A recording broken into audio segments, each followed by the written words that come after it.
కృపగల దేవ మీకే స్తోత్రం, రాజాది రాజా మీకే స్తోత్రం నా తండ్రి. ఎవరైతే వ్యవసాయం చేస్తున్నారో నా ప్రభా, వారికి ఇచ్చిన భూమిని బట్టి మీకే స్తుతి స్తోత్రం నా తండ్రి.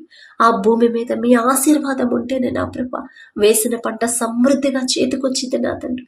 ఏ సీజన్లో ఏ పంట వేయాలి, ఎలా సాగు చేయాలి, ఎలాంటి ఎరువులు వాడాలి, ప్రతిదీ కూడా నా ప్రభా మీ ఆలోచన బిడ్డలకు ఇచ్చి నా తండ్రి ఆ పంట వేసేలా మీ కృప అనుగ్రహించండి.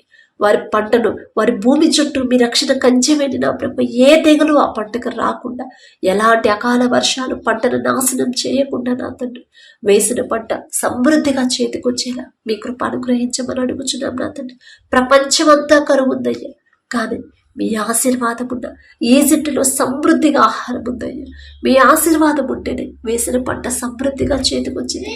వచ్చిన పంట మీ ఆశీర్వాదం ఉంటేనే నా తండ్రి వేసిన పంట సమృద్ధిగా చేతికొచ్చింది. వచ్చిన పంట నా తండ్రి మంచి గిట్టుబాటు ధర రావాలన్నా అది కూడా మీ చిత్తమేగా నా తండ్రి.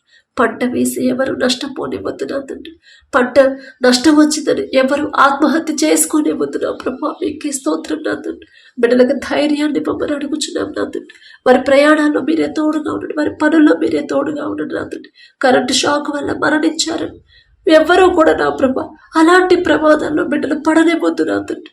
రాత్రనక పగలనక ఎండనక వాననక నా తండ్రి చలికి నా ప్రభా బిడ్డలు ఎంతో కష్టపడి ఆ పంట పండించి చివరికి నా ప్రభా పంట చేతికొచ్చి నష్టపోతే నా తండ్రి ఎంత భయంకరమైన బాధ నా ప్రభా. దయగలదేమో ఎవ్వరికి, రైతులు ఎవ్వరికి నా తండ్రి బిడ్డలకు నా ప్రభా అలాంటి పరిస్థితి రానివ్వద్దు. ఎలాంటి నష్టం కూడా బిడ్డలకు రానివ్వద్దయ్యా. ఒకవేళ నష్టం కలిగిన ఒక దిక్కు కాకపోయినా వేరే దిక్కు నుంచి నా తండ్రి బిడ్డలకు సహాయాన్ని పంపించమని అడుగుచున్నాం నా తండ్రి. బిడ్డలు నా ప్రభ కృంగిపోకుండా, మానసికంగా నా తండ్రి బిడ్డలు బాధపడకుండా ఆత్మహత్య చేసుకోవాలి అనే ఆలోచన బిడ్డలకు రానివ్వద్దు నా తండ్రి.